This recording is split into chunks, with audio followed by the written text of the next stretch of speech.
My name is Laura, and I'm 25 years old. After I graduated from a junior college, I got a job at the department store where I work now. I met my husband Adam at that department store.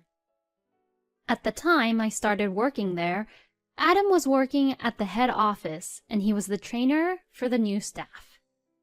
My first impression of him was that he was quite serious and a strict person. He always kept a very strict eye on the new staffs, and whenever Adam passed by in front of me, I always felt nervous around him. However, when it came to work, he was indeed very good at his work at the head office, and his instructions regarding work were perfect. He was really good at teaching about the work, and I learned a lot from him. I thought he was someone I could rely on as a boss, even though we didn't seem to get along in private. So, I had no idea at the time that we would end up getting married. One day, I made a big mistake at work. I made a small mistake which resulted into a huge loss for the company. At the time, I was only 20 years old and did not have the mental capacity to endure the huge failure, and I thought the only way I could take responsibility was to quit the company. And then Adam, who was my boss, came to the rescue. Adam came over to my house, where I had taken a few days off from work due to the depression, and encouraged me on my doorstep. "You're still a new staff here, and it's only normal to worry about it. But what do you think a trainer like me is there for? It's to help you grow up and do your job freely. A person who doesn't fail at all can't be strong and can't grow.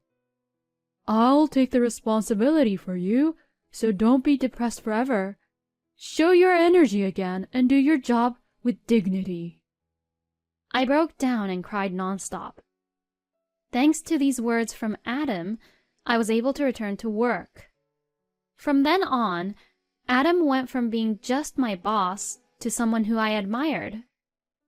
I worked very hard to learn my job and to earn his recognition as soon as possible. Seeing me like that, he praised me in front of everyone, which motivated me even more. In about 2 years, I quickly became the ace of the department store where I worked. From then on, I spent more and more time working alone with Adam, exchanging opinions about the sales floor, and we gradually grew closer to each other. Then one day, he confessed his feelings for me, and we started to go out with each other. After 3 years of dating, he proposed to me, and we got married. I never thought that after 5 years, I would marry Adam. You never know how life will turn out. After we got married, we bought our own home with a mortgage loan. I think it was because we both worked for a major department store that we were able to get approved for the mortgage loan and purchase the house. We were thrilled with our new home and were always happy. After we were married, we continued to work for the same company, and everyone at work told us we were the perfect couple and even got jealous about it. We were, of course, happy to hear about what people had said about us. But because of this, we also didn't want to be a bad example. So, we put more effort into our work than ever before and produced good results. Then, late last year, I finally got pregnant. I enjoyed my married life with Adam, whom I love very much, but I was even happier to think that we were going to add a new family member to our family, and I felt like I was at the peak of my happiness. But there was just one problem. It was about my job. At the time, I had already been working at the department store for 5 years, and my work performance had been very good, so I had been given the job of a store manager. Since I was in a very important position at work, I wondered if it was okay for me to quit my job and concentrate on giving birth. I was worried that I was being too selfish. But my morning sickness was already getting worse, and the time limit was approaching. I discussed the matter with Adam, and as a result, we decided that it was best for me to quit work. While I felt sorry for the company, Adam would say, I will support the company and work enough for you too. I'll make more money and you don't have to worry about anything. Just concentrate on your pregnancy. and encouraged me like he had done before when I made the huge mistake previously. His words again lifted a weight off my shoulders, and I was able to concentrate on our soon-to-be child. Shortly thereafter, I was hospitalized. Normally, I wouldn't have needed to be hospitalized, but my early pregnancy symptoms were so severe that the doctors decided to keep me under their eyes, just in case. I spent a lot of time alone in the hospital, which was a bit lonely, but Adam came to check on me every day despite his busy schedule, which gave me a peace of mind. Then, after about 3 months in the hospital, I was able to come home. Adam, who took the trouble to get paid leave for the day, drove to pick me up, and I returned home for the first time in a long time. My home felt somewhat fresh after my long absence, but at the same time, it felt strange. I thought something was different, and after looking around the house for a while, I noticed something. For some reason, all of my personal belongings that had been in the living room had been moved to my room. I questioned Adam about it, but he only replied vaguely, as if he was uncomfortable with the situation. As I was wondering why he had that reaction, the doorbell suddenly rang. Who could it be at a time like this? As I opened the door, I saw my mother-in-law, Christine. I wondered why she was here at a time like this. I had just gotten out of the hospital, and I wanted to spend at least one day alone with Adam. But I couldn't just turn her away. After I opened the front door, Christine took off her shoes and went into the living room as if it was her own house, without even greeting me. Then, Christine finally notices me as she saw me coming back from the front door and said, "Oh, what are you doing out of the hospital? I didn't hear that you came back." "Oh, I'm sorry, Christine. I'm sorry it's taken me so long to inform you. I was discharged from the hospital." Christine gave me a bored look and said, "You could have stayed in the hospital longer," and began to relax in the living room. I got closer to Adam and asked, "What is she doing here?" Adam didn't seem to understand why I was being confused, and simply replied, "Oh, my mother has been coming home a lot lately." For my part, I wanted to ask him why Christine was coming over and relaxing as if it was her house. I decided to ask Christine directly because Adam was too thick. Christine, I just got out of the hospital, so I'd like to spend at least today with Adam." "Excuse me? I just came here and you want me to leave now? You talk as if this is your own home." I was a little irritated, because that's right. It's my house, and it's Adam and I's house that we both bought together. Christine must have seen me frown for a moment, because she began to say, "What's with that look? This is your house, but it's also our house as well. Do you know that?" What do you mean?" "Ugh, how can you be so ignorant? It was purchased by my son, who is in my family, which means it's ours too. Now do you understand?" What she was implying was nonsense that I wanted to butt in and say that I didn't know what she was talking about for a minute. But when I tried to argue back, my husband interrupted and said, "Don't complain to my mother too much. She's the one who took care of everything around the house while you were in the hospital," and began to put the blame on me. I finally decided not to say anything back to him, even though I wasn't really happy with what they said.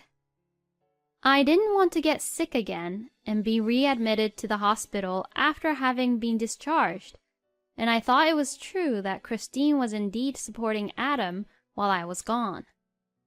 However, every day after that, Christine came to our house to do chores.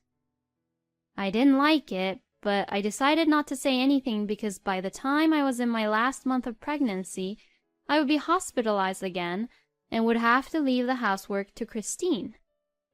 It was quite stressful to have her visit so often, but finally, at the beginning of my last month, I was free from this life. One day, when I was preparing for hospitalization, Christine arrived home earlier than usual. I opened the front door to find a surprising sight. I saw Christine, and behind her was a car full of luggages. "Oh, what are all these luggages for, Christine?" Christine replied in a tiresome manner and said, "Of course, it's our luggages to move in here." I immediately ran to Adam in the living room and said, "What is the meaning of this? I didn't hear anything about it," and asked him in a strong tone of voice. "Oh, well, that's just the way it is. My mom and the family are moving in here." Huh? How come I didn't hear anything about this until now? I mean, did you just say your mom and the family? Please don't tell me that there's someone else moving in. Then Christine butts into the conversation. "My eldest daughter's family of 3 and I are all moving in here and living together. It's already decided, so don't make a hassle about it." My husband agreed with Christine and strictly tells me, "That's the way it is, so don't disobey my mother." But there was no way I could be convinced by that. Trembling, I asked Adam, "Why did you decide such an important matter all on your own?" Once again, Christine intervened and said, "I told you the other day. It's our son's house and it's also our family's house," and shouted at me. At this point, I was getting very irritated and said, "Please be quiet, Christine. I am asking my husband." Christine probably didn't think I was going to talk back to her, so she became silent for a while. And I took the opportunity to talk to my husband. "What do you think you're doing for all of them to move in with us? We're even going to have a baby next month. You said this house is for us to live happily as a family, didn't you?" My husband's response to my question was unbelievable. "What's wrong with them moving in? My mother and sister are my family. There should be no problem living together here. There's more people, and it's rather lively and fun, isn't it?" You are the only one to think that it's fun because you're related by blood with your mother and sister. But for me, I'm not related by blood with them, and it's like 4 strangers suddenly came to my house all at once. How am I supposed to think that this is fun? "Oh my God, shut up! This is my house. What's so wrong of me to have my own family over to my house?" I can't believe that you're saying this. Remember, you and I bought this place together, you know. You can't be the only one to decide about these things. In the end, time passed with neither of us giving in. I was aware that Adam was family-oriented, but this was beyond what I had expected. This was the first time I realized that Adam was a mama's boy to an unbelievable degree. If he was like this even before our child was born, I lost all confidence in my ability to go on being married to him as a family. I made up my mind right then and there and said this to Adam. All right. If you want to live with your mother and your sister and her family, I won't say anything more about it. But in return, I'll leave. With that, I went out and hurried to the town office to pick up the divorce papers. I returned home, stood in front of Adam once again, and confronted him with the divorce papers. I can't do this with you anymore. Let's get a divorce. Adam was surprised that I requested for a divorce since he didn't expect that out from me. He stood frozen in front of the divorce papers for a few seconds, and then, as if in a flash of realization, he opened his mouth and said this. What are you going to do when we get divorced? How are you going to support your child if you don't even have a job?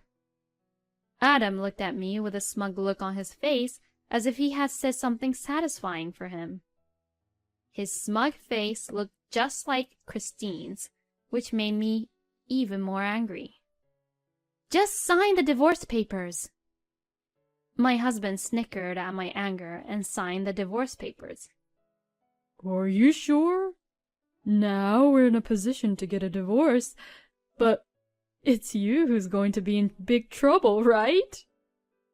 Great, he finally signed it. Now it's my turn to fight back from here. Hey, aren't you forgetting something important? My father runs an apartment rental business. Oh! That means I don't have to worry about getting a place to live. Plus, I'll get child support from you. Oh, and I almost forgot. If you and your family are going to continue to live in this house, you have to pay me half of the value of this house. What? My husband seemed to finally realize the situation he was in. His face turned pale as he looked at me. Well, I guess we won't ever see each other again, but take care. I'll be contacting you through my lawyer from now on. Adam was in shock that he slumped down on the spot. Christine, who was listening to our conversation, must have understood that Adam had to pay a large sum of money. She stood frozen with a moving package in each hand. I ignored them both and left the house.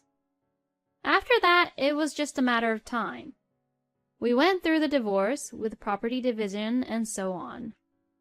My father let me live in one of his spare rooms, a slightly nicer, more expensive one, for the sake of his own child and his grandchild. And thanks to the money I got from the divorce, I didn't have to work after the baby was born, which allowed me to spend plenty of time with my child. The baby was so sweet, and I enjoyed being with him every day. By the way, about Adam, I heard an interesting story from a colleague from my department store days. I heard that Adam has been living in that house with Christine and his sister and her family since then, but supposedly his sister's children are noisy, Christine and his sister are spending the money away, and they are running out of money, which causes constant stress to him, and he is also exhausted at work and is pretty depressed all the time. As a result, he started making a lot of mistakes at work and was finally labeled as a useless person and sent to a department where there was little work to be done.